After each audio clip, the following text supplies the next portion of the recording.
പാലക്കാട് CPM-ൽ പോര് മുറുകുന്നു. PK ശശി വിഭാഗത്തിന്റെ പരിപാടിയിൽ നിന്നും വിട്ടുനിന്ന് പാർട്ടി പ്രവർത്തകർ. Kanjirapuzha rural credit cooperative society office ഉദ്ഘാടന ചടങ്ങിൽ നിന്നാണ് CPM പ്രവർത്തകർ വിട്ടുനിന്നത്. CPM-ന്റെ ലോക്കൽ സെക്രട്ടറിയുടെ നിർദ്ദേശത്തെ തുടർന്നായിരുന്നു ബഹിഷ്കരണം.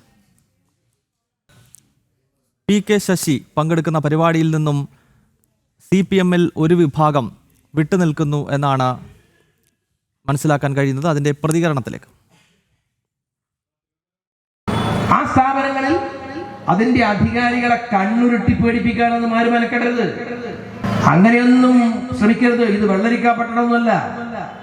ഈ കാര്യങ്ങളെല്ലാം കൃത്യമായി കാണാനും പഠിക്കാനും വിലയിരുത്താനും ശേഷിയുള്ള നല്ല ഉശിരുള്ള ജനങ്ങളുള്ള നാടാണിത് എന്ന് മനസ്സിലാക്കണം. ആരെങ്കിലും കണ്ണുരുട്ടി ശരിപ്പെടുത്തി കളയും, ഇപ്പൊ ശരിപ്പെടുത്തി കളയും എന്നെല്ലാം പറഞ്ഞ് പേടിപ്പിച്ചാൽ അങ്ങ് പേടിച്ചു പോകുന്നവരാണ് സഹകരണ സ്ഥാപനങ്ങളെയൊക്കെ നയിക്കുന്നത്, സഹകരണ സ്ഥാപനങ്ങളിലുള്ളത് എന്ന് തെറ്റായ ധാരണ ആർക്കെങ്കിലും ഉണ്ടെങ്കിൽ അത് മടക്കി കീശയിൽ വെക്കുകയാണ് നല്ലത്. അതിനൊന്നും വിട്ടുകൊടുക്കാൻ പോവില്ല, അങ്ങനെയൊന്നും വിട്ടുകൊടുക്കപ്പെടില്ല. അരുൺ ആലത്തൂർ നൽകും ഈ വാർത്തയുടെ വിശദാംശങ്ങൾ. അരുൺ, വിഭാഗീയത CPM-നെ സംബന്ധിച്ചിടത്തോളം ഒരു പുതിയ സംഭവമല്ല. പാലക്കാട് കഴിഞ്ഞ കുറേ നാളുകളായി അവിടെ പ്രശ്നങ്ങൾ നിലനിൽക്കുന്നുണ്ട്. ഇപ്പോൾ ഈ പുതിയ വിഭാഗീയതയുടെ അല്ലെങ്കിൽ പാർട്ടിക്കകത്തെ ഉൾപോരിന്റെ അടിസ്ഥാനം എന്താണ് അരുൺ?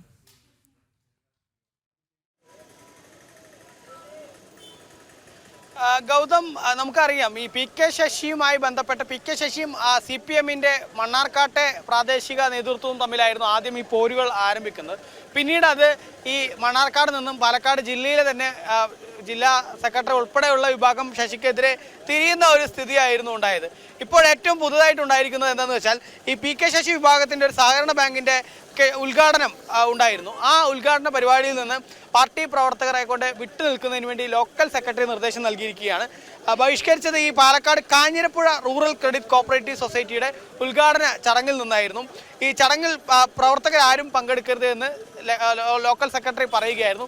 അതിനുശേഷം ആ പരിപാടിയിൽ ഉദ്ഘാടകയായിട്ട് എത്തേണ്ടിയിരുന്നത് കോങ്ങാട് MLA ആയ ശാന്തകുമാരിയാണ്. അവരും ആ ഉദ്ഘാടനത്തിൽ പങ്കെടുത്തില്ല എന്നുള്ളതാണ്. മാത്രമല്ല കാഞ്ഞിരപ്പുഴ ഗ്രാമപഞ്ചായത്ത് പ്രസിഡന്റ് സതി രാമരാജൻ അടക്കം ഈ ചടങ്ങിൽ പങ്കെടുക്കാതെ വിട്ടുനിൽക്കുകയായിരുന്നു. അതേസമയം തന്നെ ഇത്തരത്തിൽ ഒരു വിഭാഗം ആളുകൾ വിട്ടുനിൽക്കുന്ന സാഹചര്യത്തിൽ പ്രത്യേകിച്ച് പാർട്ടിയിലെ പ്രബല വിഭാഗങ്ങൾ MLA ഉൾപ്പെടെ പഞ്ചായത്ത് പ്രസിഡന്റ് ഉൾപ്പെടെയൊക്കെ ഈ ചടങ്ങിൽ നിന്നും വിട്ടുനിന്നതോടെയാണ് ഈ വിഷയത്തിൽ PK ശശി ഒരു പ്രതികരണവുമായി രംഗത്തെത്തിയത്. കണ്ണുരുട്ടി പേടിപ്പിക്കാൻ നോക്കേണ്ടെന്നാണ് PK ശശി പറയുന്നത്. ഇത് വെള്ളരിക്കാപട്ടണമല്ല, ഇത് അവസാന വെള്ളിയാഴ്ചയല്ലെന്ന് ഉദ്യോഗസ്ഥർ മനസ്സിലാക്കണം. പാപത്തിന്റെ ശിക്ഷ എന്താണെന്ന് ബൈബിൾ നോക്കി പഠിക്കണമെന്നുൾപ്പെടെയുള്ള വിമർശനങ്ങളാണ് വിഷയത്തിൽ PK ശശി ഉന്നയിക്കുകയും ചെയ്തത് എന്നുള്ളതാണ്. ഏതായാലും പാലക്കാട് ജില്ലയിൽ PK ശശിയും അതുപോലെ CPM-ഉം തമ്മിലുള്ള പോര് ഇങ്ങനെ തുടരുന്ന ഒരു സാഹചര്യമാണ്. പ്രത്യേകിച്ച് ഈ മണ്ണാർക്കാട് കാഞ്ഞിരപ്പുഴ മേഖലകളിലെ പ്രാദേശിക പ്രവർത്തകർ തമ്മിലുള്ള സംഘർഷങ്ങളും തുടരുന്ന ഒരു സ്ഥിതി തന്നെയാണുള്ളത്. പാലക്കാട് CPM-നകത്ത് കടുത്ത വിഭാഗീയത രൂപപ്പെടുകയാണ്. PK ശശി പങ്കെടുക്കുന്ന പരിപാടികളിൽ നിന്നും ഒരു വിഭാഗം വിട്ടുനിൽക്കുന്നു.